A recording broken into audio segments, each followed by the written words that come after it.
అమ్మ ఇప్పుడు ఇప్పుడు మనం సాధారణమైన ప్రశ్నలకి వస్తే, కొన్నిసార్లు ఇరుగు పొరుగు వారి దగ్గర అరే!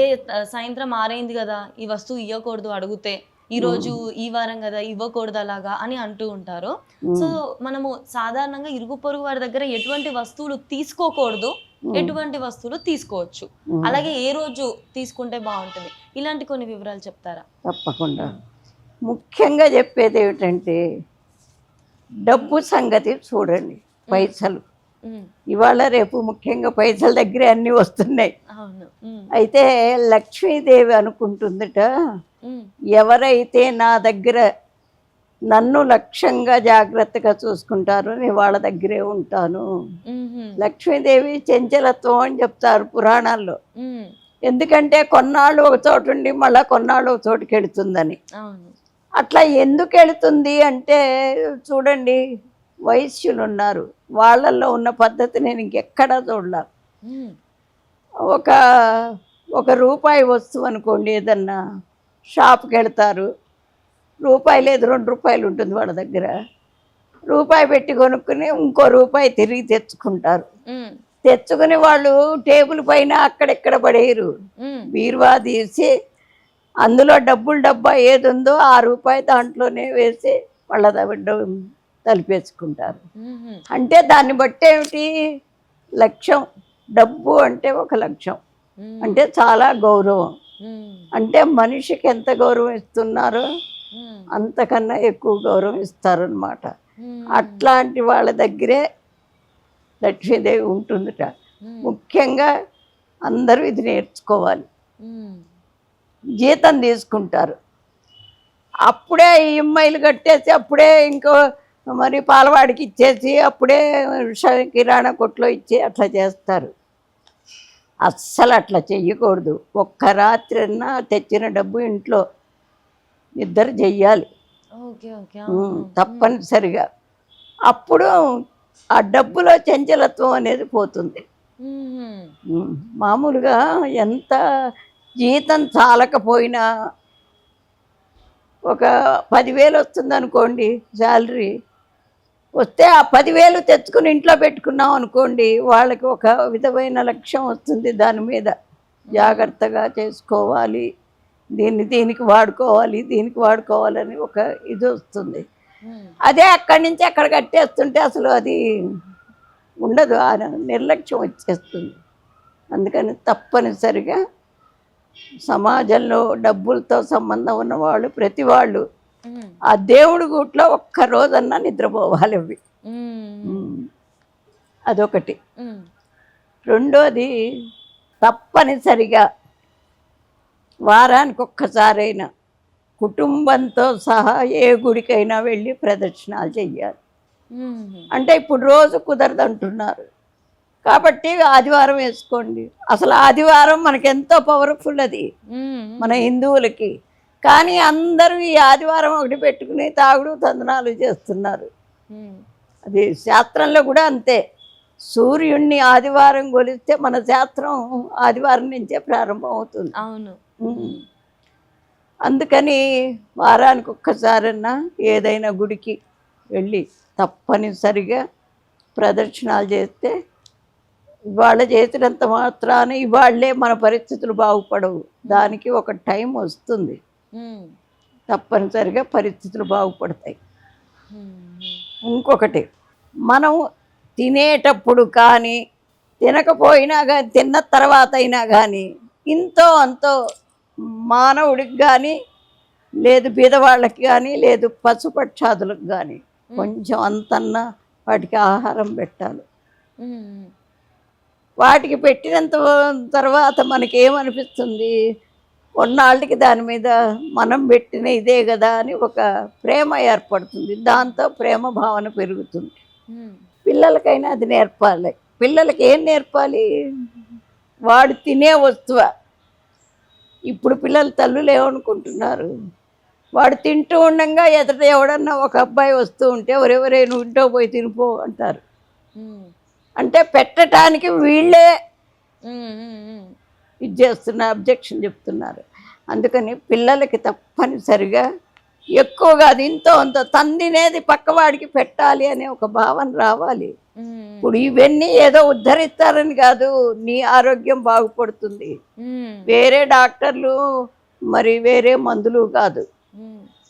మనస్సు ప్రశాంతత వస్తుంది, సంతోషం వస్తుంది. అది పిల్లలకి నేర్పాలి ఖచ్చితంగా. అమ్మ ఇంకొకటి, మామూలుగా ఆరైన తర్వాత కొన్ని వస్తువులు ఇవ్వకూడదు. ఫర్ ఎగ్జాంపుల్ ఉప్పుకో దీనికో దానికో వస్తారు కదా, అలా కొన్ని వస్తువులు ఇవ్వకూడదు అని అంటారు కదా, అది ఎటువంటి వస్తువులు ఇవ్వకూడదు అసలు? ఉప్పు ఒకటి పొద్దుగూకిన తర్వాత ఇవ్వకూడదు, సాయంత్రం అయినాక ఇవ్వకూడదు. ఇంకా సాయంత్రం పర్వాలే, చీకటి పడకూడదు. ఓకే. తర్వాత కారం, గురువారం నాడు అసలు కారం ఎవరికి ఇవ్వకూడదు. తర్వాత చీపుళ్ళు, ఇప్పుడు మన దగ్గర 5-6 చీపుళ్ళు కొని పెట్టుకుంటాం అనుకోండి, పక్క ఆవిడ వచ్చి మాకు చీపురు అంతా అరిగిపోయింది కొందామంటే పని అది, ఆ చీపుళ్ళు అమ్మే వాళ్ళు రావటం లేదు, మీ ఇంట్లో ఉంది కదా డబ్బులు ఇస్తా ఇవ్వండి అని అంటారు. అది కూడా ఇవ్వకూడదు. తర్వాత నూనె ఒకటి శనివారం తేకూడదు, ఇంటికి తీసుకొచ్చుకోవద్దు, శనివారం కొనకూడదు. తర్వాత బొట్టు లేకుండా అసలు ఎప్పుడూ ఉండకూడదు. బొట్టు ఏమిటంటే అది సైన్స్, అది కూడా మనకి ఆజ్ఞాచక్రం అని ఉంటుంది. ఆ ఆజ్ఞాచక్రం ద్వారా మనకి కొన్ని దాన్ని ఏమంటారు, అది ఏం చెయ్యాలి ఏం చేయకూడదు అనేది ఒకటి మనకి, అది పెట్టుకోగానే దానికి అదేంటి ఒత్తిడి కలిగి సరైన ఆలోచన వస్తుంది. ఇవాళ రేపు పిల్లలకి ఆలోచనలు రాకపోవటం ఎందుకని, ఆ బొట్లు లేకపోవటాన్ని. ఇప్పుడు గాజులు కూడా అంతేనమ్మా, ఆ బొట్టు లేకుండా ఉండకూడదు. తర్వాత గాజులు, ఇది కూడా సైన్సే. ఈ గాజులు వేసుకుంటే దానివల్ల మనకి చాలా ఉపయోగకరం. అట్లాగే మెట్టెలు, పట్టీలు.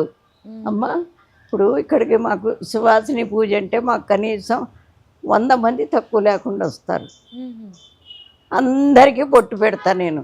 ఇక్కడ మా గుళ్ళోకి మగవాళ్ళు వచ్చినా పెట్టేస్తాను. అప్పుడు ఎవరికి పెట్టావు టక్కునిట్టంటారు. ఎందుకు అట్లా అంటావు? నీకు ఆ ధైర్యం లేకపోతే అసలు పెట్టుకోవాకు. ధైర్యంగా పెట్టుకున్నావు, పెట్టుకుంటే మళ్ళీ మరి తలకాయ ఎందుకు తిప్పుకుంటా అంటే మనసులో వాళ్ళకి తెలుసు అది ఎందుకు పెట్టారు అంటే, వెనక చిన్నతనంలోనే పెళ్లి చేసేవాళ్ళు కదా. నాకు 13వ ఏట అయిందమ్మ పెళ్ళి. అంటే చదువుకోవాలని ఏడ్చి నానా గోల చేసి వారం రోజులు అసలు ఉపవాసమే చేశా. అట్లా చిన్నపిల్లలకి కొన్ని కోరికలు ఉంటాయి, పెద్దవాళ్ళ కోరికలు వేరు, చిన్నపిల్లలు వేరు. అట్లాంటి వాళ్ళు భర్త పోతే మరి ఆ స్త్రీ అంటే మన పవిత్రతకమ్మ, మనం ప్రాణం పోయినా ఒప్పుకుంటాం కానీ శీలం పోతే ఒప్పుకోం. అట్లా ఉండేది, అప్పుడు ఉండేది. కాబట్టి ఇక దాన్ని ఎవరు చూడకూడదు, ఇంకా దాన్ని ఎవరు దగ్గరికి తీసుకోకూడదు అనే ఇది ఉండేది పెద్దవాళ్ళల్లో. అందుకని వాళ్ళకి ఇక ఆ మనిషిని చూడగానే ఒక భావన రాకుండా బొట్లు గిట్లు అన్నీ తీసేసి తెల్ల చీర కట్టి ఉంచేవాళ్ళు. అట్లా ఇప్పుడు వాళ్ళేంటి, ఈ బొట్టు పెట్టుకుంటేనే ఇదే మనసులో ఉండాలి అది ఇది అంటారు. భారతదేశం మన కుటుంబ వ్యవస్థకి ఎంత పేరుందో ఈ దేశాల్లో మెచ్చుకుంటారు. దేనికి మెచ్చుకున్నా మెచ్చుకోకపోయినా భారతదేశ కుటుంబ వ్యవస్థ, ప్రాణం అన్నా వదులుకుంటారు కానీ శీలాన్ని పోగొట్టుకోరు అని ఒక మంచి పేరుంది విదేశాల్లో. మరి అదంతా పోయింది కదా. ఇప్పుడు వాళ్ళలాగే తయారైనాం మనం కూడా. ఆ తర్వాత ఆ బొట్టు పెట్టుకుంటే ఎవరికి పెట్టాలి ఎవరికి పెట్టకూడదు మాకే ఇది. తర్వాత మాలాగా పెద్దవాళ్ళు ఉంటారే, వాళ్ళు వెంటనే మరి అట్లా పెట్టించుకున్నప్పుడు అసలు నలుగురిలోకి ఎందుకు వచ్చారు మీరు, పెట్టించుకోండి ధైర్యం ఉంటే అని కూడా అంటున్నారు. అందువల్ల వాళ్ళకి వాళ్ళకి ఆ పూర్వం నుంచి వచ్చే కొన్ని కట్టుబాట్ల వల్ల వాళ్ళు అట్లా ఉండిపోతారు, బాగానే ఉంటుంది. ఇప్పుడు వాళ్ళు అదేం కాదు, మొగుడు కట్టిన మన మంగళస్త్రమే తీసి వంకినేస్తుంటే ఇంక బొట్టుతో ఒక లెక్క. అదొకటి. తర్వాత ఎప్పుడు కూడా అసలు బొట్టు తీయకూడదమ్మా. బొట్టు అనేది మనకి మన మైండ్కి మంచి పదునిచ్చేది. ఖచ్చితంగా. అంటే అమ్మ ఇప్పుడు మనం ఉప్పు కారం గురువారం, నూనె శనివారం తెచ్చుకోకూడదు, చీపిరి కట్ట ఇవ్వకూడదు, అలాగే బొట్టు ప్రాధాన్యత అర్థం చేసుకోవాలి. తీసుకొచ్చుకోగలిగే వస్తువులు ఏమైనా ఉంటాయా అమ్మ ఇంటికి? తీసుకొచ్చుకోవటం అంటే మంగళవారం నాడు అప్పులు ఏమన్నా ఉంటే ఇచ్చేస్తే తీరిపోతాయి, అదొకటి. సోమవారం నాడు ఏ వస్తువు అయినా తీసుకొచ్చుకోవచ్చు. బుధవారం పప్పు దినుసులు తీసుకోవాలి, మంచిది అప్పుడు. మంచిది. తర్వాత పూలు పళ్ళు మంగళకర వస్తువులన్నీ శుక్రవారం తీసుకోవచ్చు. తర్వాత ఆదివారం తప్పనిసరిగా ధ్యానం చెయ్యాలి. చేస్తే భగవంతుడికి డైరెక్ట్ చేరుతుంది. ఖచ్చితంగా అమ్మ.